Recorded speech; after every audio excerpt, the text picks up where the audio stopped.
Welcome.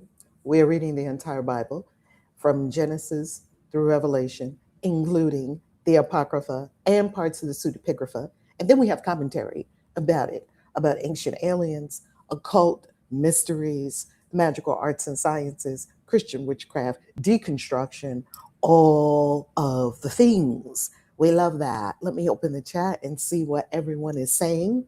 Welcome. Today, we have arrived at the point in the story where the story takes a dramatic turn. Let's go. Exodus chapter 12.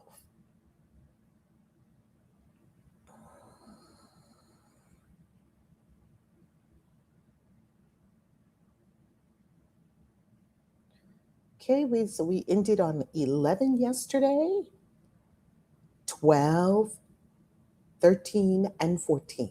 We are reading from the World English Bible so that we have no worries about copyright. This Bible is in the public domain and it is linked for you here on YouTube if you desire to purchase that version of the Bible to add to your Bible collection, which I have many Bibles. I love the Bible. I just know it's not from God.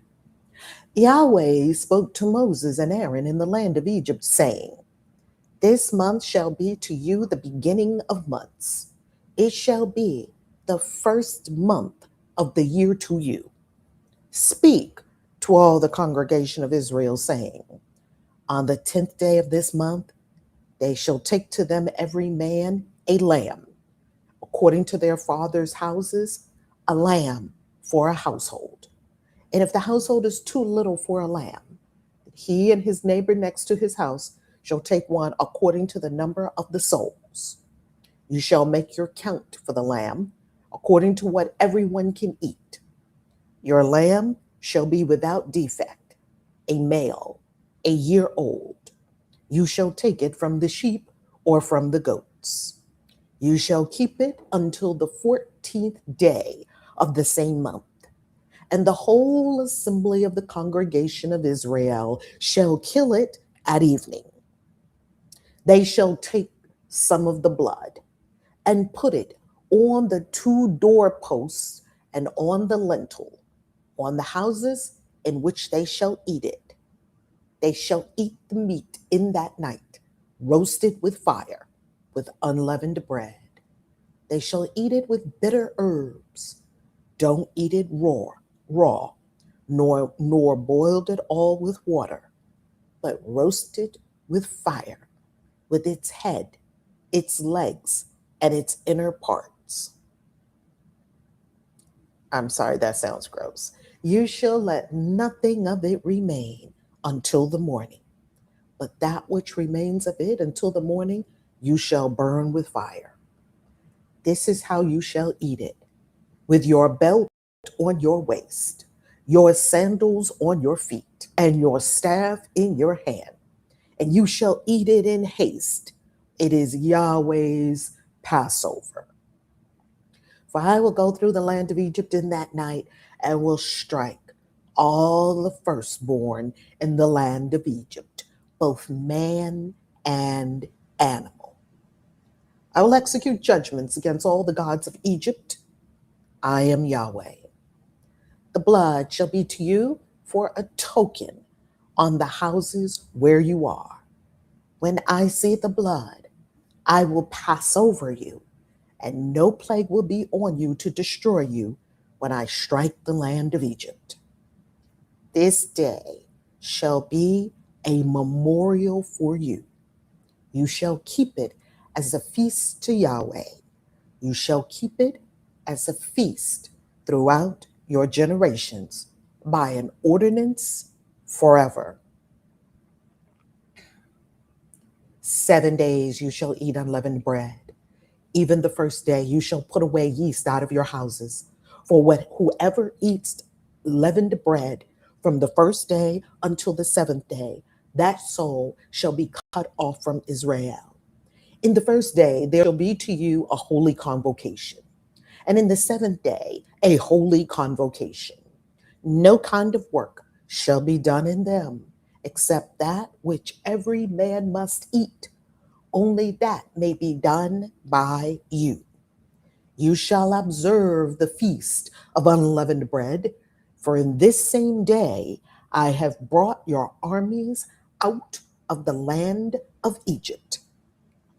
Therefore you shall observe this day throughout your generations by an ordinance forever. Pardon me. In the first month, on the 14th day of the month at evening, you shall eat unleavened bread until the 21st day of the month at evening. There shall be no yeast found in your houses for 7 days. For whoever eats that which is leavened, that soul shall be cut off from the congregation of Israel, whether he is a foreigner or one who's born in the land. You shall eat nothing leavened. In all your habitations you shall eat unleavened bread. Then Moses called for all the elders of Israel and said to them, draw out and take lambs according to your families and kill the Passover. You shall take a bunch of hyssop and dip it in the blood that is in the basin and strike the lintel and the 2 doorposts with the blood that is in the basin. None of you shall go out of the door of his house until the morning. For Yahweh will pass through to strike the Egyptians, and when he sees the blood on the lintel and on the 2 doorposts, Yahweh will pass over the door and will not allow the destroyer to come into your houses to strike you. You shall observe this thing for an ordinance to you and to your sons forever. It shall happen when you have come to the land which Yahweh will give you, as he has promised, that you shall keep this service. It will happen when your children ask you, what do you mean by this service? That you shall say, it is the sacrifice of Yahweh's Passover, who passed over the houses of the children of Israel in Egypt, when he struck the Egyptians and spared our houses. The people bowed their heads and worshiped.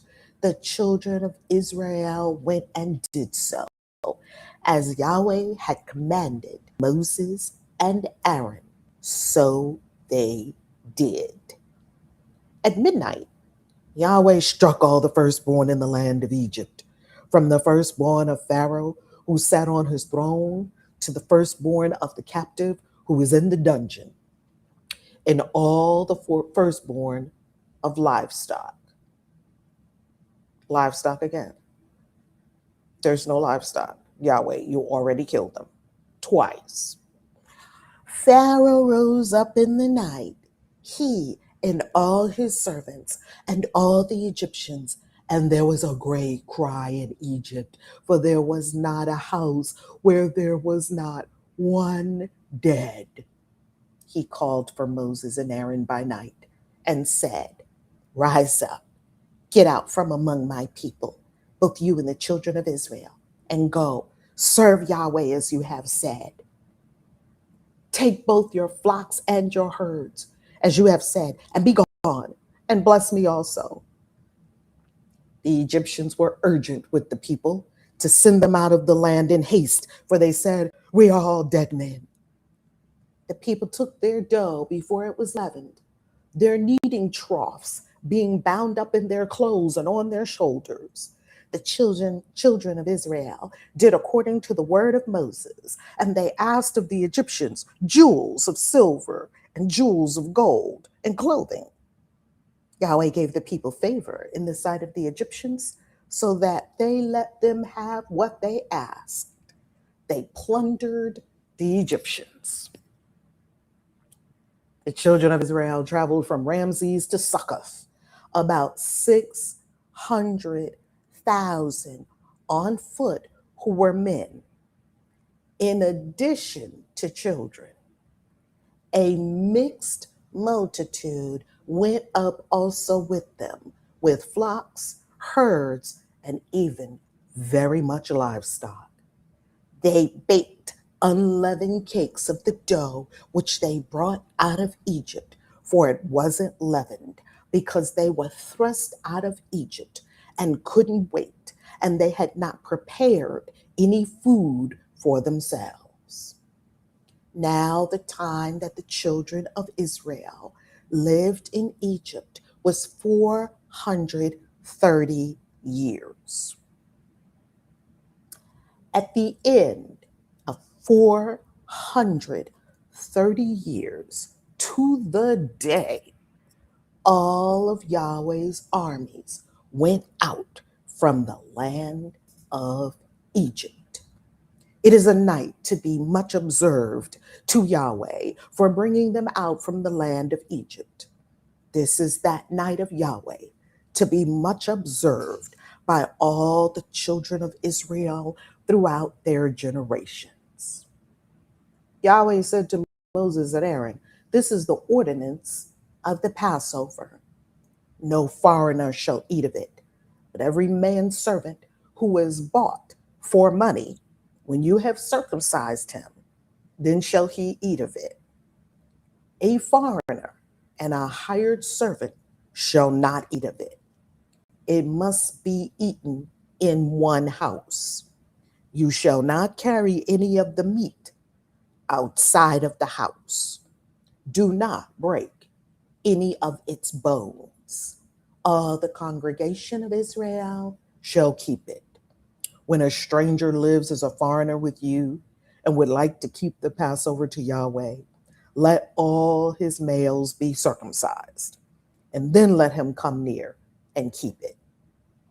He shall be as one who is born in the land, but no uncircumcised person shall eat of it. One law shall be to him who is born at home and to the stranger who lives as a foreigner among you." All the children of Israel did so, as Yahweh commanded Moses and Aaron, so they did. That same day, Yahweh brought the children of Israel out of the land of Egypt by their armies. Exodus chapter 13.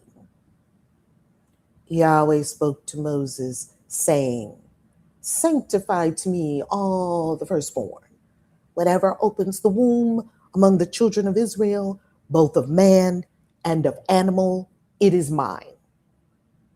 Moses said to the people, "Remember this day in which you came out of Egypt, out of the house of bondage, for by strength of hand Yahweh brought you out from this place. No leavened bread shall be eaten. Today you go out in the month Abib. It shall be when Yahweh brings you into the land of the Canaanite and the Hittite and the Amorite and the Hivite and the Jebusite, which he swore to your fathers to give you, a land flowing with milk and honey, that you shall keep this service in this month. 7 days you shall eat unleavened bread, and in the seventh day shall be a feast to Yahweh. Unleavened bread shall be eaten throughout the 7 days, and no leavened bread shall be seen with you. No yeast shall be seen with you, with all your borders. You shall tell your son in that day, saying, it is because of that which Yahweh did for me when I came out of Egypt. It shall be for a sign to you on your hand and for a memorial between your eyes, that Yahweh's law may be in your mouth. For with a strong hand, Yahweh has brought you out of Egypt. You shall therefore keep this ordinance in its season from year to year. It shall be when Yahweh brings you into the land of the Canaanite, as he swore to you fathers, and will give it to you, that you shall set apart to Yahweh all that opens the womb, and every firstborn that comes from an animal which you have. The males shall be Yahweh's. Every firstborn of a donkey you shall redeem with a lamb. And if you will not redeem it, then you shall break its neck. And you shall redeem all the firstborn of man among your sons. It shall be when your sons ask you in time to come, saying, what is this? That you shall tell him, by strength of hand, Yahweh brought us out from Egypt, from the house of bondage. When Pharaoh stubbornly refused to let us go, Yahweh killed all the firstborn in the land of Egypt, both the firstborn of man and the firstborn of livestock. Therefore, I sacrifice to Yahweh all that opens the womb, being males, but all the firstborn of my sons I redeem. It shall be for a sign on your hand and for symbols between your eyes, for by strength of hand Yahweh brought us out of Egypt. When Pharaoh had let the people go, God didn't lead them by the way of the land of the Philistines or Philistines, although that was near. For God said, lest perhaps the people change their minds when they see war and they return to Egypt. But God led the people around by the way of the wilderness by the Red Sea. And the children of Israel went up armed out of the land of Egypt. Moses took the bones of Joseph with him, for he had made the children of Israel swear, saying, God will surely visit you, and you shall carry up my bones away from here with you. They took their journey from Succoth and encamped in Etham, in the edge of the wilderness. Yahweh went before them by day in a pillar of cloud to lead them on their way, and by night in a pillar of fire to give them light, that they might go by day and by night. The pillar of cloud by day and the pillar of fire by night didn't depart from the people. Exodus chapter 14.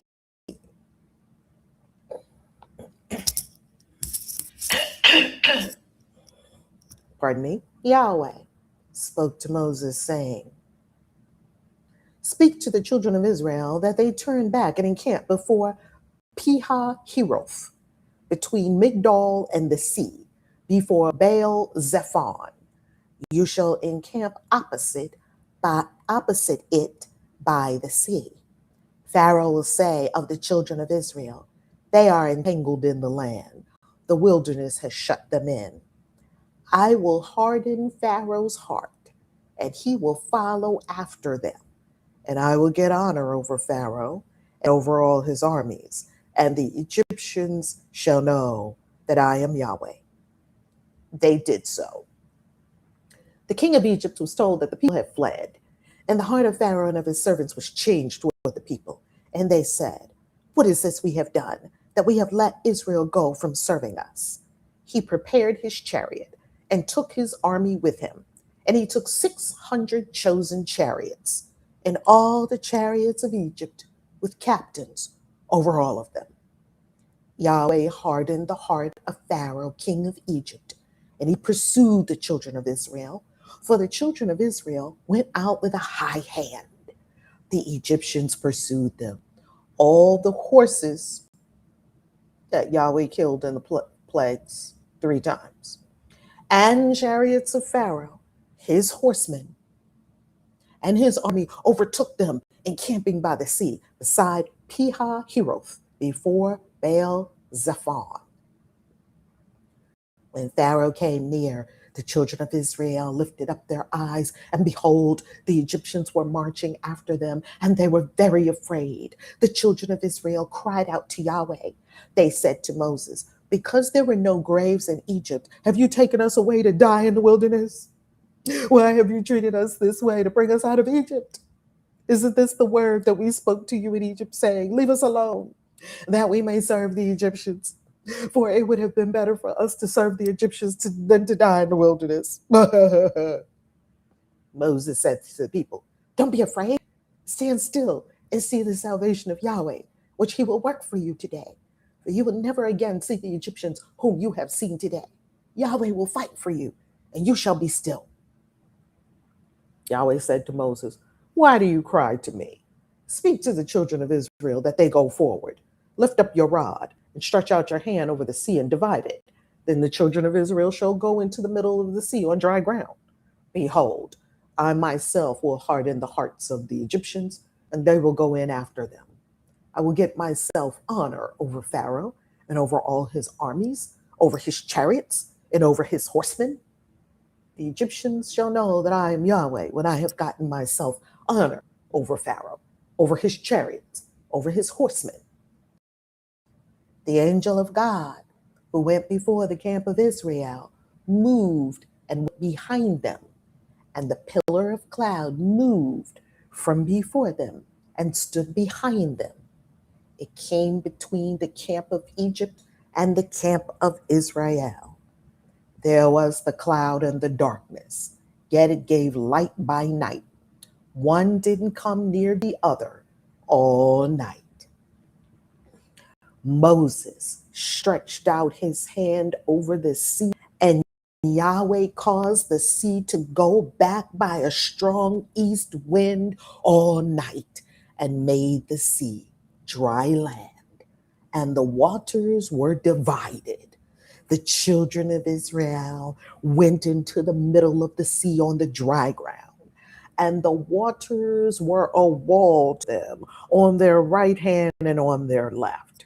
The Egyptians pursued and went in after them into the middle of the sea. All of Pharaoh's horses, his chariots, and his horsemen. In the morning watch, Yahweh looked out on the Egyptian army through the pillar of fire and of cloud and confused the Egyptian army. He took off their chariot wheels and they drove them heavily, so that the Egyptians said, let's flee from the face of Israel, for Yahweh fights for them against the Egyptians. Yahweh said to Moses, stretch out your hand over the sea, that the waters may come again on the Egyptians, on their chariots, and on their horsemen.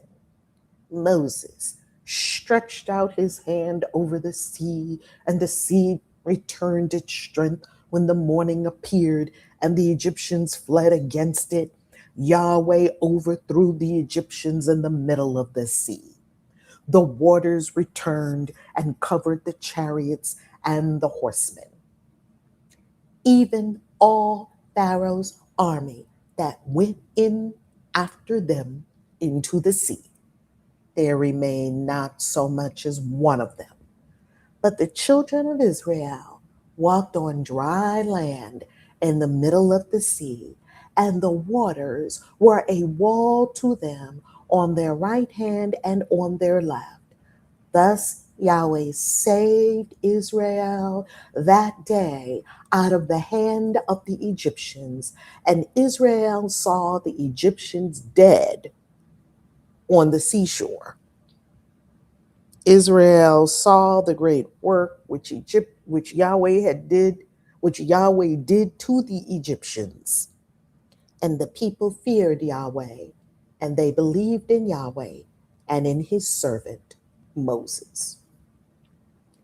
Footnote to Exodus chapter 14, verse 8, or defiantly. Verse 8, the word used there is for the children of Israel went by hand or defiantly.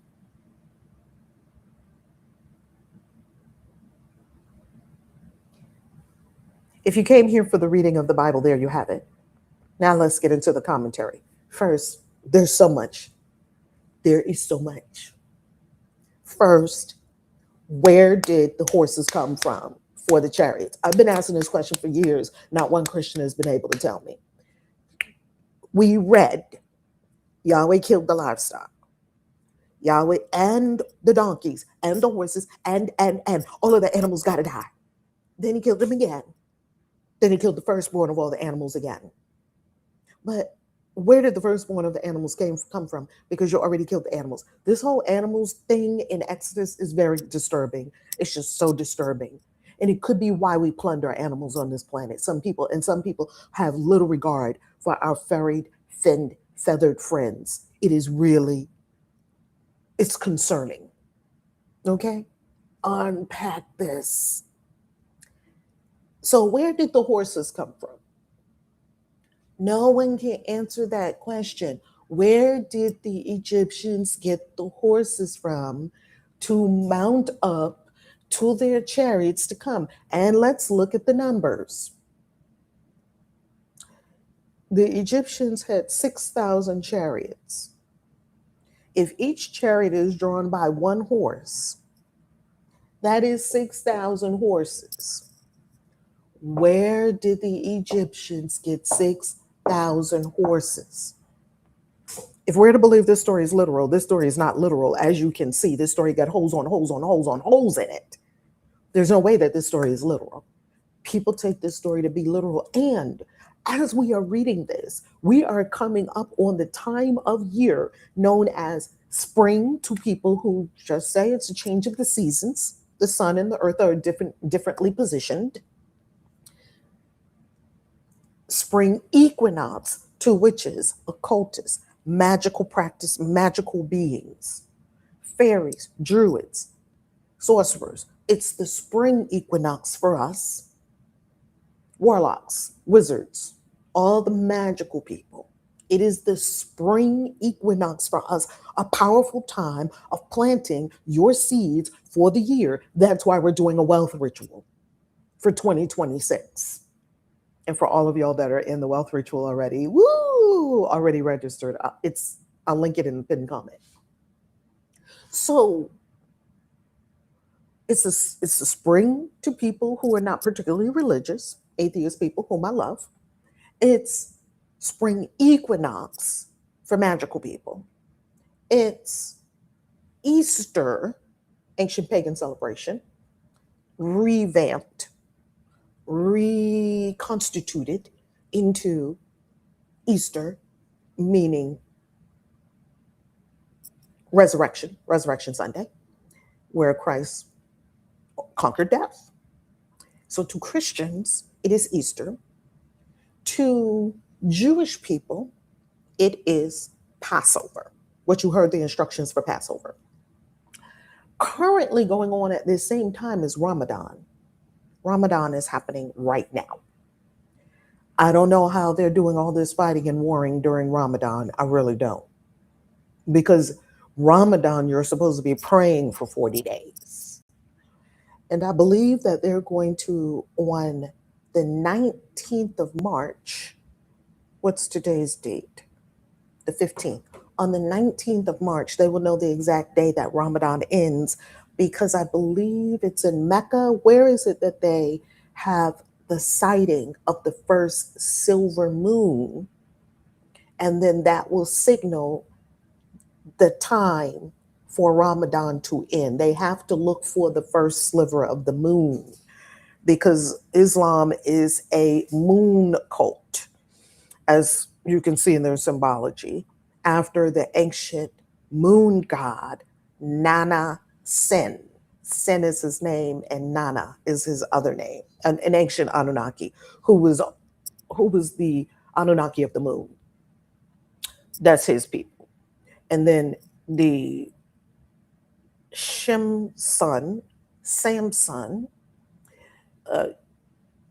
cult, the solar deity, is Christians. Christians are a solar deity. All of their iconography is connected to the sun. And Jewish people are a stellar cult, and their iconography, six-pointed star, is connected to the stars. It's a stellar cult. So you have a lunar cult, Islamic people. It's all cosmic. It's all cosmic. You have a stellar cult, Jewish people, and you have a solar cult, Christian people. It's beautiful. I freaking love that, because I'm a witch. I love astrology. I love all those things. So I love it. I don't think they see it that way. Just saying. And so around this time, all of the people on planet Earth, if you're in the northern hemisphere, if you're in the southern hemisphere, it's the exact reverse. It will be the fall equinox for you. It'll be the spring equinox for the people in the northern hemisphere. So when you consider what is happening at this is supposed to be a very sacred time. Why are people even in war? Why are people even thinking about war? Passover's coming, Easter's coming, the spring equinox is coming, Ramadan is here. Why aren't y'all sitting down somewhere praying? What y'all doing too much? You're supposed to be sitting down, taking care of your little unleavened bread, getting your lamb and your Passover things ready. You're Christians, you're all supposed to be in Lent for 40 days. You're not supposed to be picking up arms and going here, there. You're supposed to give up something during Lent. This is your customs. But do they follow them? No, because they are over there bombing people and whatnot. And this is a very holy time of the year. I don't understand that. This is a very, very, very holy time of the year. All right. Thank you for the super chat. Superfood parents, thank you for the super chat. Let's leave it.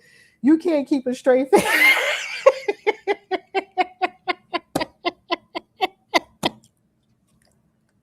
Superfood parents, I feel like a narrator narrating different voices when I'm going through the text, and it is hilarious to me. I'm like, Yahweh, I'm going to.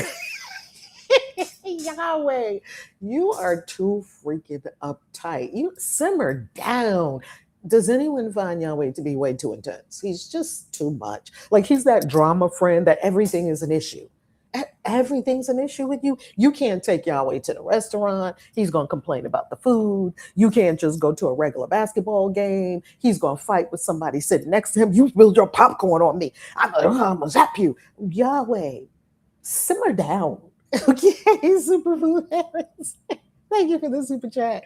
We can't keep a straight face during reading if you got character voices and booing interjecting. Because this stuff is just, at some point, it just becomes so ridiculously hilarious. I'm trying to keep a straight face as I'm reading this stuff. I'm like, am I reading what I'm reading? Okay. And maybe some new horses possibly.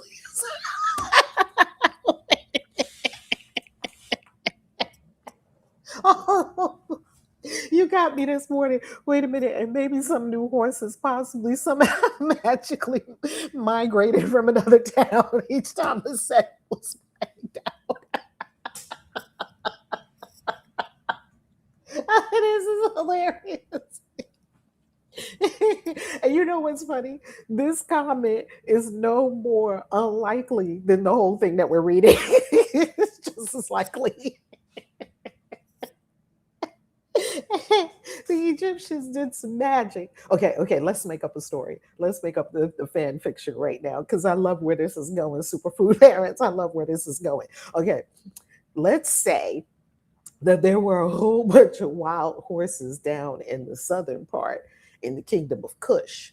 And these wild horses, they're just running through the desert and they're just wild, right? And and the Egyptian priests did their magic and they were able to summon 6,000 horses from the kingdom of Cush to go after the Israelites. Yeah, that's the story. It sounds good to me. If you believe Exodus, you'll believe anything. Okay, dear. As a former soldier, I can tell you prayers are for the civilian people. Soldiers go to war, period. Wow. That's sobering. Isn't it sobering? Because aren't all of these people supposedly fighting holy wars? They're all fighting holy wars, right? Okay, good morning and happy Sunday. I'm going to have to catch the reading on replay. Oh my goodness, the reading is absolutely astounding. Okay, a war during the most holiest time of the year. According to their practices, instead of praying, they are acting out of order, just like folks in the Bible, totally out of order. They're completely out of order. All these nations, because all these nations, the Christian people, and who's fighting? The Christian people, the Israeli people, Jewish people, and the Islamic people. Those three are the religious groups of the planet. Those are the three who are fighting. Do with that information what you will. Everybody else is like, what the hey? That's why I like atheists. Because I find atheists, I'm not an atheist, absolutely not. I find atheists to be very intelligent and skeptical with a healthy skepticism. Now, I don't like the super duper skeptics that don't believe anything because, or what, when I say super duper skeptics, I mean skeptics who have gotten to the point that they're so jaded that they lost their experience of awe and wonder and curiosity and magic. They lost their magic. I wouldn't want to live in that camp. That's a very horrific, emotionally bankrupt place to live. It doesn't fill me with awe and wonder to be that kind of skeptic. Yet there are people that are like that. And then there are people that are all the way on the other end of the polarity who are the most holy rolliest Jesus freaks or, religious freaks you've ever seen, religious fanatics. So you have this huge spectrum, and people fall along the polarity at different places. And what I would offer is Buddha was right. It's the middle way. We don't need to be super duper religious. This is what I came to for me. Now you get to come to it for you, what is for you. And then we get back into these numbers in Exodus. That I found that being super duper holy religious and believing everything people told me did not work. And I also found that being completely bankrupt of all awe and magic and mysticism and the mysteries of life, and that was not satisfying to me. I am a healthy skeptic. I am a person who still has my awe and my magic. I didn't want to lose that. My childlike wonder, my imagination, my sense of wonder. That's probably one of the most funnest things to have is your childlike wonder and awe. Let's get back to these numbers in Genesis, in Exodus. I'm still in Genesis. Exodus. It said 600,000 able bodied men plus children. The 600,000 able bodied men, according to biblical scholarship, would mean 3 million people, somewhere between at least 1.5 million people, 2 million people, possibly 3 million people, because the 600,000 able bodied men are men who can go to war, are men. They're able bodied men, maybe as we discussed the other day, between the ages of maybe 18 and 35, 36, 40, something like that. People that you could say would go to the military, and the military would accept them as an able-bodied man, because I think after a certain age you can't go into the military. Is that correct, Dia, and all our military people? Is 40 the cutoff in the United States? What's the cutoff? Because after a while, like, you're not as able-bodied as you would be at 23.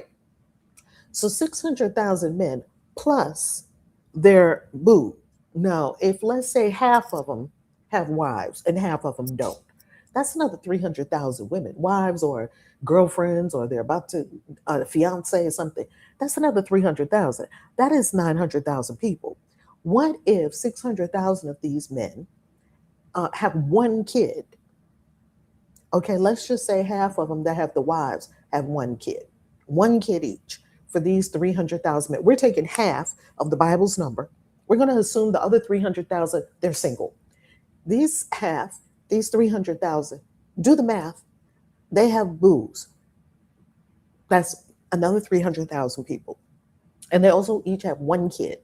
That's another 300,000 people. We're at 1.2 million people, and we didn't even add the parents into the mix. Let's add the parents into the mix, and let's say that these 600,000 men each have one parent. We're not going to say two parents because maybe you lost a parent. We're going to give them the benefit of the doubt. That's another 600,000 people, at least if you have one mom or one dad. That's another 600,000 people. We're at now 1.9 million people, 1.8 million people. Then we're not done. Do you have grandparents? Well, my grandkids have their grandparents alive. Several of their grandparents are still alive.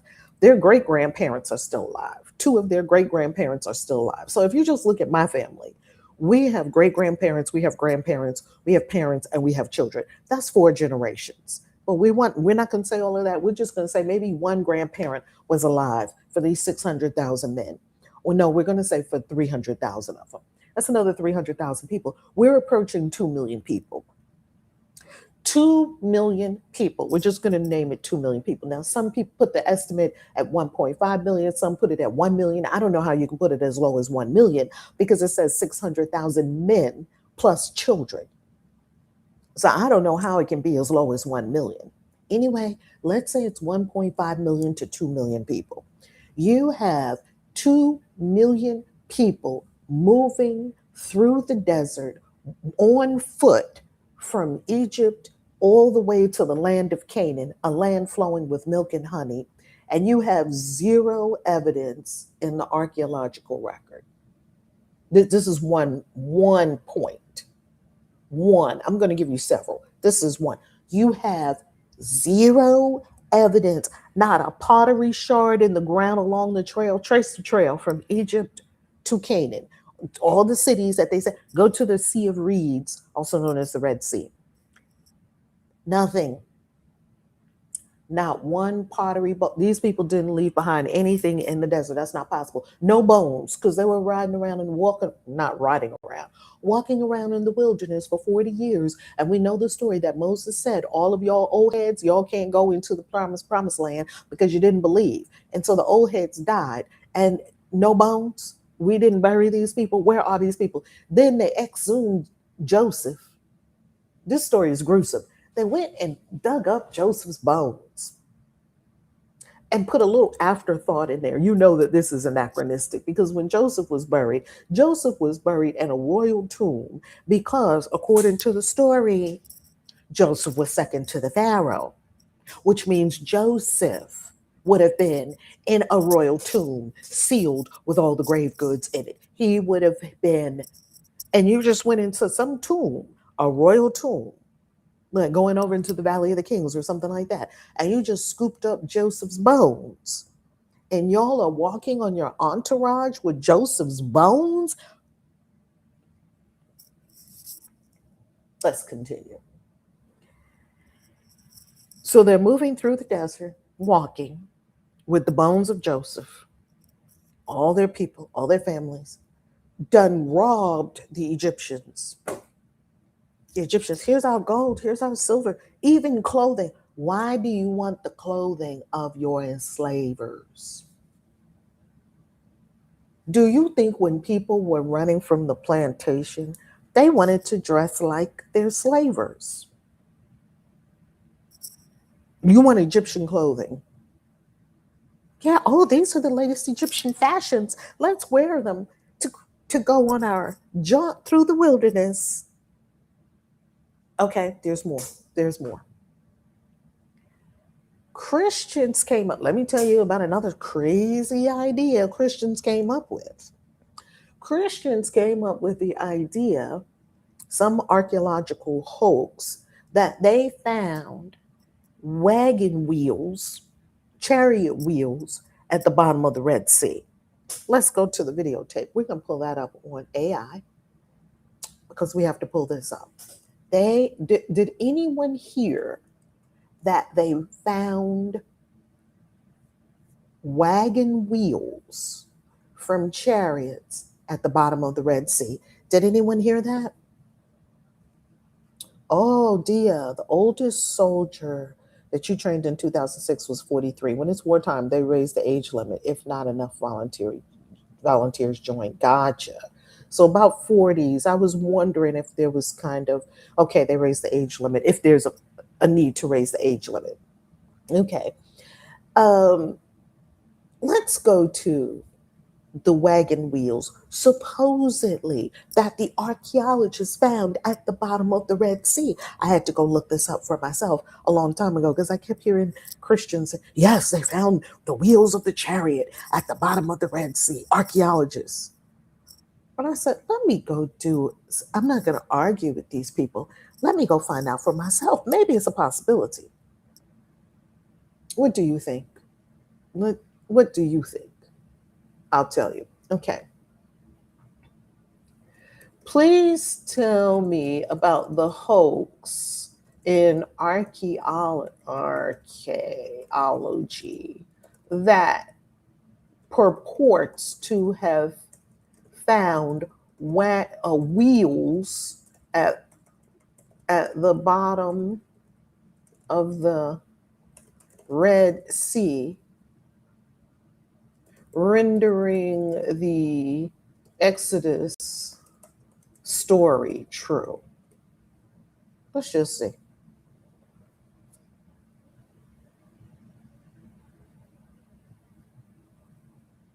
Where did this come from? Oh, we found wheels at the bottom of the Red Sea. Ha ha. See, God is still God. God is still on the throne. And people walked out of church believing that shit. Just grinds my gears sometimes when I think about this stuff. I need to do some work on clearing. Because sometimes when I think about some of this stuff, it just grinds my gears. Okay, the claim that chariot wheels were discovered at the bottom of the Red Sea, proving the Exodus, is widely regarded by archaeologists and historians as a modern pseudo archaeological hoax or misrepresentation. The story traces mainly to the work of one amateur explorer, who, by all accounts, has to be a Christian because he's trying to prove the Christian story. The claim is associated primarily with Ron Wyatt, 1933 to 1999, an American nurse anesthetist who in the 1970s and 1990s said he discovered multiple biblical sites. Wyatt claimed that at the Gulf of Aqaba, he discovered coral encrusted chariot wheels, chariot axles and frames, human and horse bones. But how did you get the horse bones when Yahweh killed all the animals 3 times? Remains of the Egyptian army of Moses from the book of Exodus. He argued that these were the remains of Pharaoh's army that drowned during the Exodus crossing. His photos circulated widely online and in documentaries. They made documentaries about this stuff. Show circular coral formations that he said were spoke Egyptian chariot wheels. This man is looking at coral formations in the bottom of the sea and calling them wheels. Why archaeologists reject it? Professional archaeologists and Egyptologists reject Wyatt's claims for several major reasons. One, no verifiable artifacts. Can you just give us the evidence? If you saw it, go down there and scoop it up. Let's bring it up. Let's get it analyzed and see, are these wheels? No wheel was recovered and placed in a museum. No wheels, because the story never happened. No artifact was documented under controlled archaeological conditions. No peer reviewed publication exists. Did you get some more eyeballs on this thing to say, oh, wow, okay? Did you get some more studied, learned eyeballs on this thing to say, oh, that's definitely one of the wagon wheels? In archaeology, controlled excavation and documentation are essential. Wyatt did neither.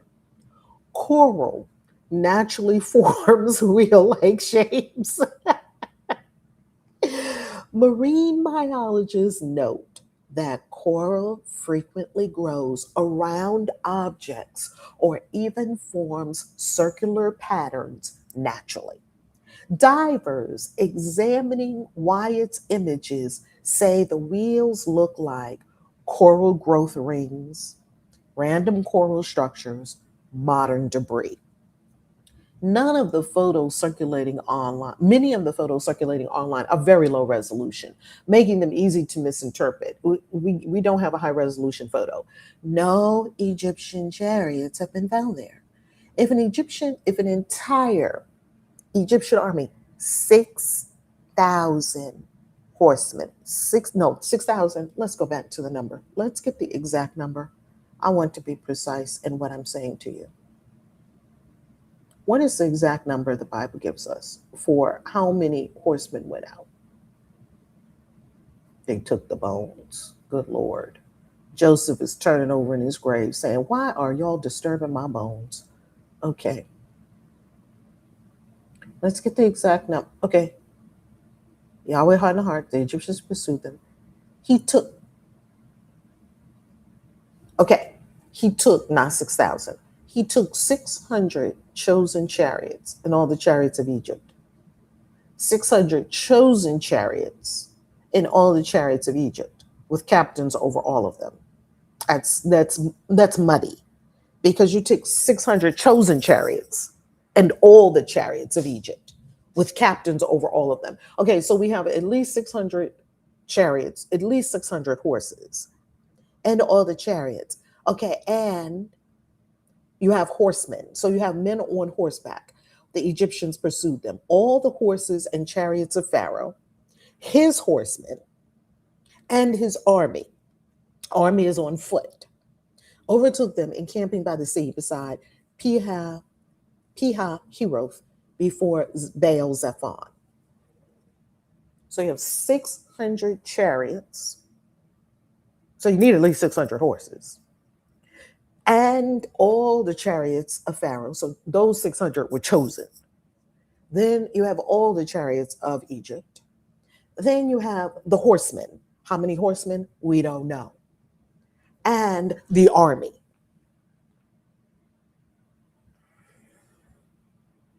So we should have at least found a few hundred.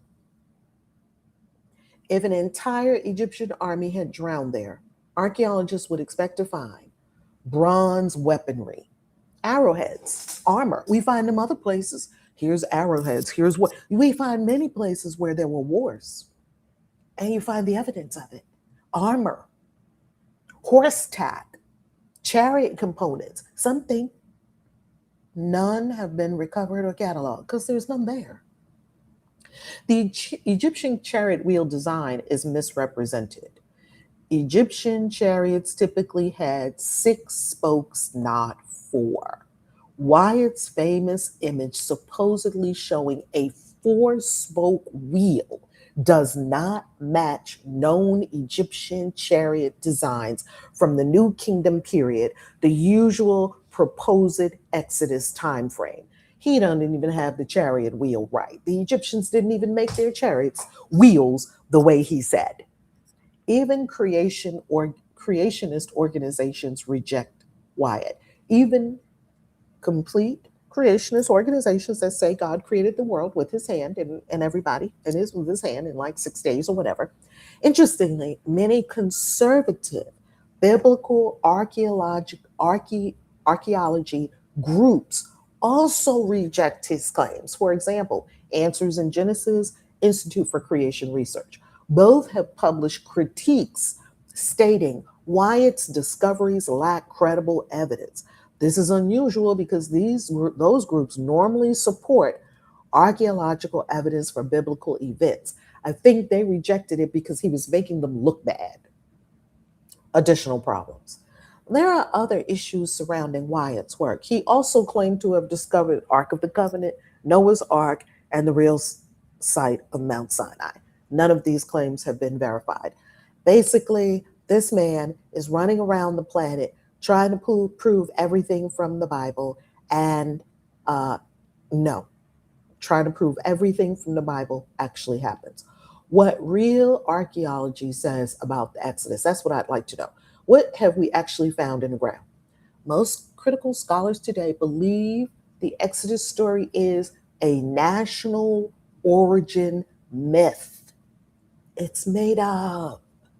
It's a made up story to give a nation their origin story, from the patriarchs and matriarchs to Joseph in Egypt to the Egyptian to the Exodus to Yahweh being stronger than everyone else to their eventual settling in the land, supposedly that is a blood pact, because Yahweh loves blood.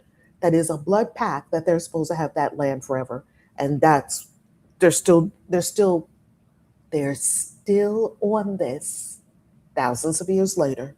We still have it over there. They're still fighting right now. Importantly, no Egyptian records mention the Exodus, and no, zero archaeological evidence for a mass migration in the Sinai has been found. You have 2 million people on foot moving through the desert, and there is zero residue. There's no bones, there's no bowls, there's no cooking utensils, there is no pottery shards, there is nothing.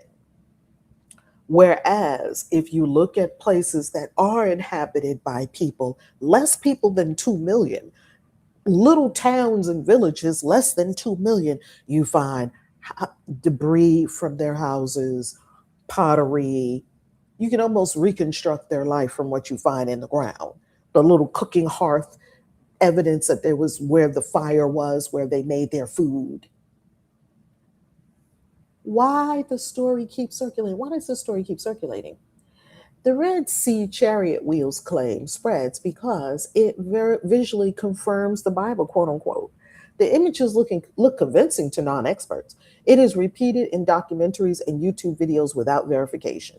Once an image becomes viral online, it often gets detached from the original lack of evidence. The bottom line is the chariot wheels at the bottom of the Red Sea claim comes from an unverified claim by Ron Wyatt and is rejected by archaeologists, historians, Egyptologists, and even many biblical literalist researchers. Like even the conservative Christians, many of them still rejected him as well. So that whole, and people that I know said, oh, didn't they find wheels at the bottom of the Red Sea? People have heard this. This story has circulated and circulated and circulated. That is why it is important for us to understand that this story is an absolute hoax. It's been proven to be a hoax. This man was a Jesus freak holy roller who had to prove, who had an axe to grind to prove that everything in the Bible is true. And if you're absolutely trying to prove that everything in the Bible is true, how can you be open and fair and balanced in your assessment of the evidence that appears before you? You cannot. You can't be unbiased. I mean, all of us have biases. I understand that. I get that.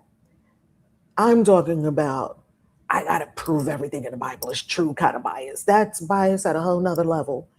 Fallen soldiers, 6,000. Spouse partner, 6,000. Children, 6,000. Parents, 12,000. Grandparents, 6,000. Total minimum 36,000 people. Half is 18,000. The impact ripples across timelines. That's it. And Denelza, you know what makes it even more insane? We have to add 2 zeros to your numbers because 600,000 is what they say happened when they were leaving. Spouse partners, another 600,000. Children, 600,000. Parents, 120,000. Grandparents, 600. Grandparents, no, not 620,000. It's not 120,000. If all of their grandparents were alive, that would be 1.2 million people just with their grandparents. Well, wait a minute. Everyone has 4 grandparents. So that's 600,000 times what? That would be 2.4 million people if all 600,000 of their grandparents were still alive. Total. Okay. So what we're seeing is that this is an absolute, it's an absolute impossibility. Origin story, the original lie story. That is it exactly. Let's go a little further because I'm not done with this Exodus yet. I'm not done with this Exodus yet. Why? Why would, after all this, all of you are out? Yahweh won. Why is Yahweh saying, I gotta harden his heart again? You going back again for an 11th time because you hardened his heart 10 times. Now you're going back and hardening his heart again. For what? Beating his chest. Because I'm Yahweh and I'm Yahweh and I'm Yahweh. And you got to know I'm Yahweh. You're a narcissist. Yahweh, sit down. You are doing way too much. You're doing way too much.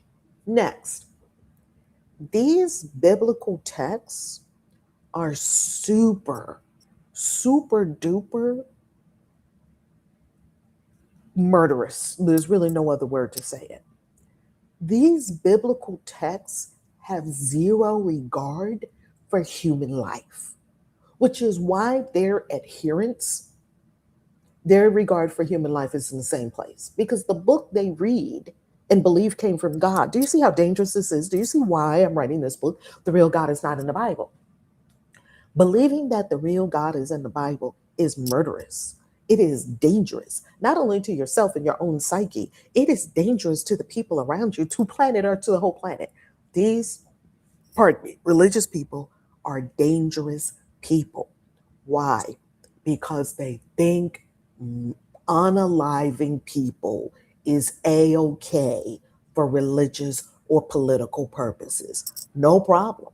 And that's what they still adhere to this day. The unaliving of people is a-okay with them if it's for their religious or political agenda. Wait, there's more. Did you notice that the text abruptly switched to God and not Yahweh? Did you notice? Because now that we're becoming so familiar with the Bible text, we can see when an Elohim passage is slipped in with a Yahweh passage. Remember the documentary hypothesis. The documentary hypothesis, put forth by biblical scholars, seeks to answer the question as to why there are differing voices, different and differing voices in the Torah, first five books of the Bible, which Christians call, or we call it part of the Old Testament, which is also known as the Pentateuch. Pentateuch, five, right? The five books. Or they're called the books of Moses.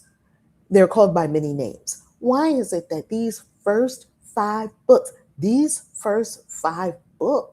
are the law, the Torah to Jewish people? These first five books, the books of Moses, are the law, the be all, end all. These first five books are the foundation of how they came to be, going all the way back to Adam. They trace their lineage all the way back to Adam. Therefore, these first five books come under tremendous scrutiny because of their weight and importance in both the Christian world and the Jewish world. Billions of people are looking at these first five books as if they came straight from God. From Mount Sinai, God handed them to humans via Moses. Therefore, Bible scholars go deep into the first five books of the Bible. Do you know how important these first five books of the Bible are? These books that were written by Moses. So therefore, they've been dissected, they've been read, they've been studied. Archaeology, war, history. Who were the kings? Were these kings and places actually in existence? And a lot of times, the locations that the Bible mentions are accurate. There is actually a place where called Canaan. There is actually a land of Canaan. Yes, that doesn't make the whole story accurate because there is actually a land called Canaan at that time. That doesn't make the whole story accurate because the Bible is throwing in smatterings of historical detail to boost up the story, to prop up the story. Or just as the scene where the story takes place, just like J.K. Rowling set Harry Potter in London, in the UK. The UK is a real place. Harry Potter's not. And people who use a modicum of critical thinking can figure out the parts of the story that are legendary, never happened, and the parts of the story that are actual historical places. What happens in Christianity is if they find the land of Canaan, oh, that verifies the Bible. No, it doesn't.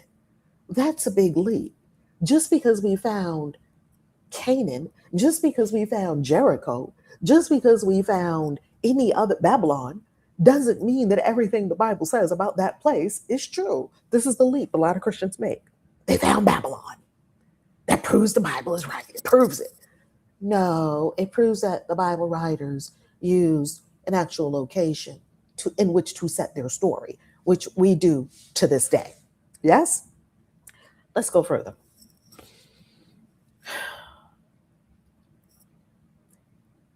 The Passover. Another blood ritual. These people love to say that they don't do blood rituals. You had a blood ritual from Zipporah, who was priestess, to stop Moses from being unalived by Yahweh. That was a blood ritual. She said the incantation. She whipped out her knife. I don't know where she got a knife from to circumcise a child that fast.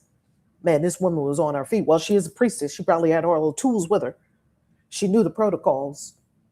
And she whips out and she does the circumcision real quick, and she throws the foreskin, or she touches the foreskin to his feet or to his genitals, or you are a bridegroom of blood to me. You're a bridegroom of blood. She said the incantation saves Moses' life. No one ever says, oh, thank God for Zipporah, because God was about to unalive Moses. Yahweh was about to unalive Moses. I'm still having to let that soak in, because I don't know how I missed that as many times as I've read all these things. I don't know how I missed that. Yahweh was trying to unalive. Yet, it is in alignment with ancient Near Eastern literature, where there are demons and entities who come and attack travelers at night who are either on the road or in a lodging house. And that's exactly what happened. They were in a lodging house. So it fits the motif of Near Eastern literature. Let's go further. This Passover is another blood ritual. Get a lamb, once again, just they don't like animals. Get the lamb, get the head, cook the whole thing together, but roast it. Don't boil it. To this day, Jewish people do not boil a kid. To this day. No boiled meat, they don't do that. You get the lamb, you kill the lamb, you eat the whole thing all together, the insides and everything. You don't even carve it out and take it. Okay, pretty gross. And then you get the blood and you put the blood all over the door with hyssop. You got to go get a hyssop branch. But wait a minute. First, where do you get all these hyssop branches? This is 2 million people. Where do you get all these hyssop branches? Well, they haven't gotten into the wilderness yet. They are supposedly, I guess, still in Goshen, let's call it. So you mean to tell me 2 million people got to go out and search for these hyssop branches so you can dip it in the blood and splatter it all over. And then either God or the angel of God is going to come by and unalive everyone. The firstborn, only the firstborn, unalive all the firstborns before. Now, that's the blood magic. Blood magic. It's all throughout the Bible. People don't want to call it blood magic. That's exactly what we're looking about. That's right. They know the blood magic protocols, but they don't want you to know them. That's exactly right. Let's go further. Let's look at the Egyptian side of things. Now, I asked a long time ago, I asked ChatGPT if the Egyptians all of a sudden, if let's just say that this was true on some level, and the Egyptians lost their entire workforce, would there not have been a halt to all the building projects in Egypt? Would there not have been a catastrophic turn of events in Egypt if all these things had happened? All the blood and the frogs and the hail and the decimation of all the crops would not have Egyptian writers, even if they spun the story, because maybe the spin doctors would have came in there and said, well, it was because of this happened. They would have never said it was because another Elohim of another group of people did it.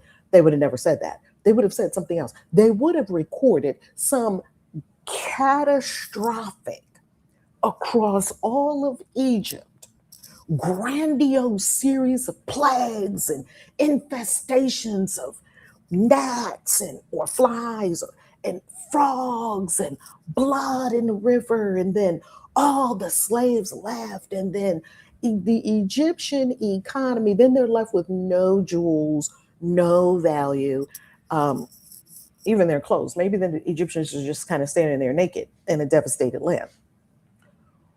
Where is there anything in the Egyptian record that even closely approximates any of this, that talks about any of this? And we do know that the Egyptians recorded everything. Where is it? Was there some terrible breakdown in in Egyptian history at this period? Let me show you what AI said. Let me go find it. I'm going to go on screen share. And we're just going to go and get to the bottom of this. Once again, around here, we don't believe everything AI says. We just understand for ourselves. Okay, I'm going to do this in a new chat because you can see I have tons of chats here and there's no way I can go through these chats and find it. And even if I search my chats, I'm not sure that it would pull it up as quickly as I need it to be pulled up. So let's go ahead and do this. Was there any, oh, is there, okay, is there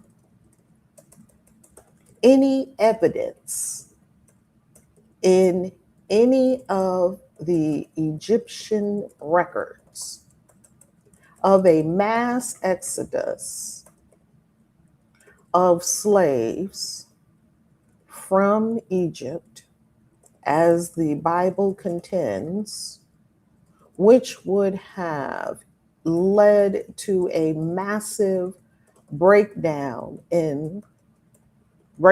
or complete halt of building projects in Egypt? What was the what building projects were being undertaken, and did they continue? Because they lost all their slaves. So how can they build anything? They can't. The Egyptians are just screwed every which way to Sunday. So let's see.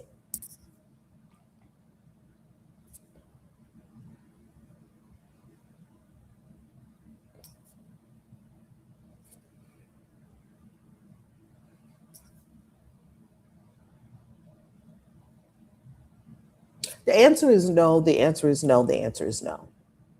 It never happened.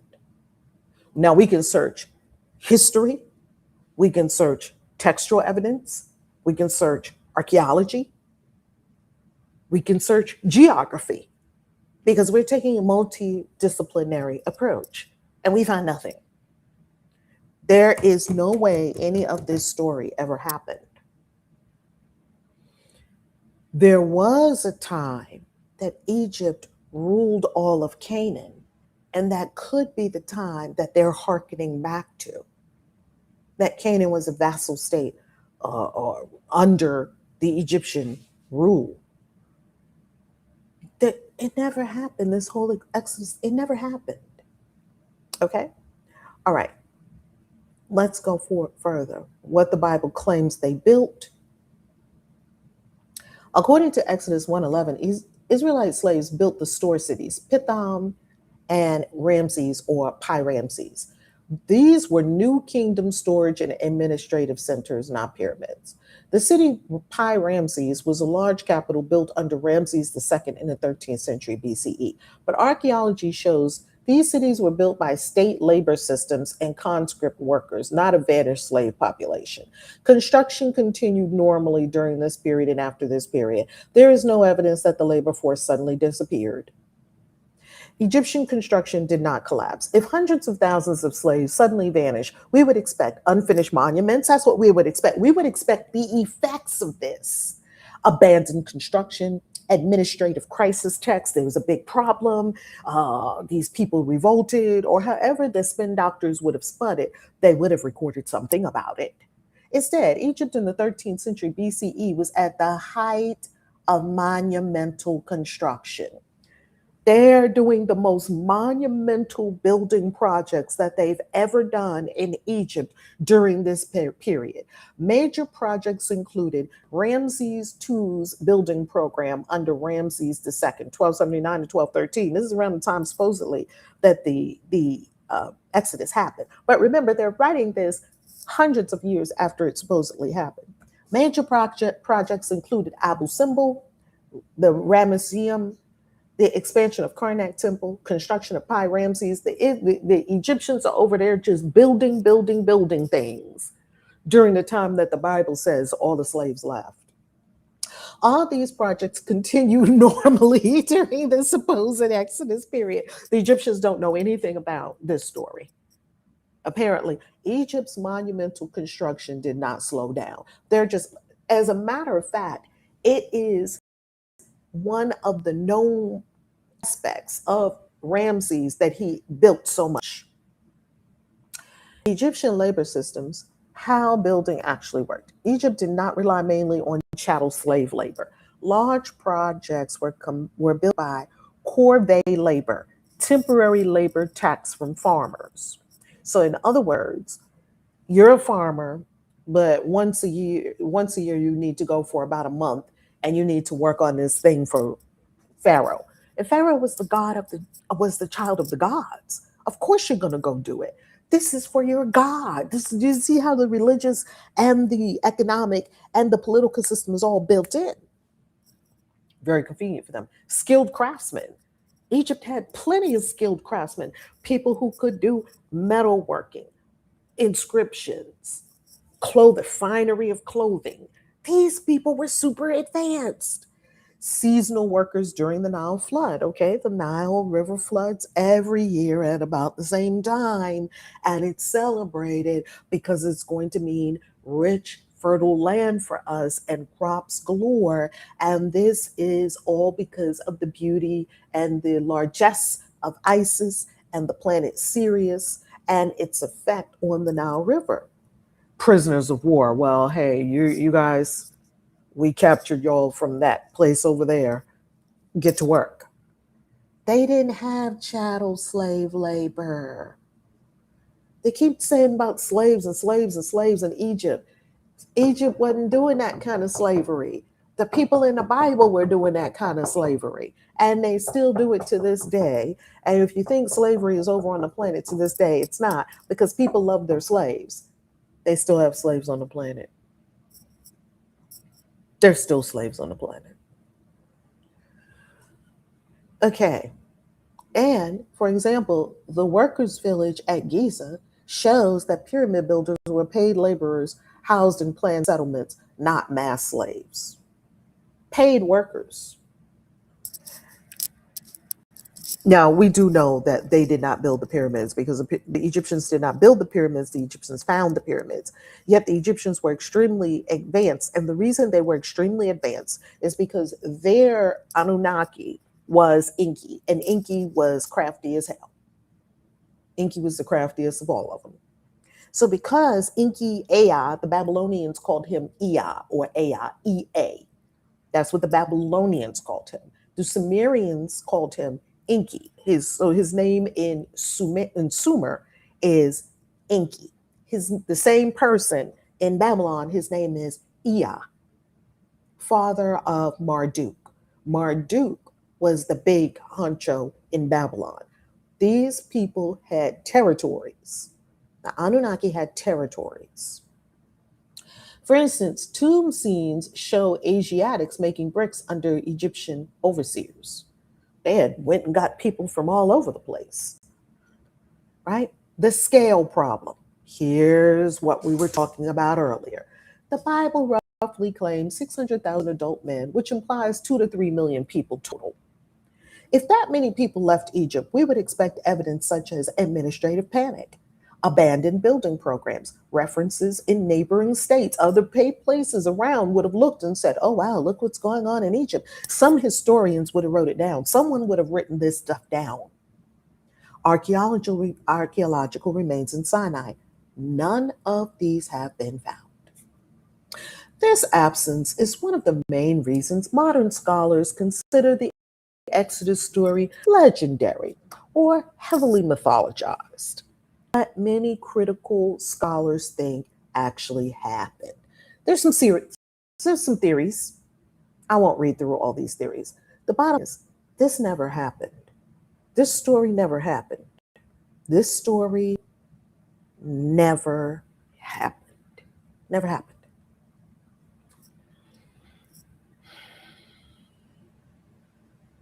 Tomorrow we continue.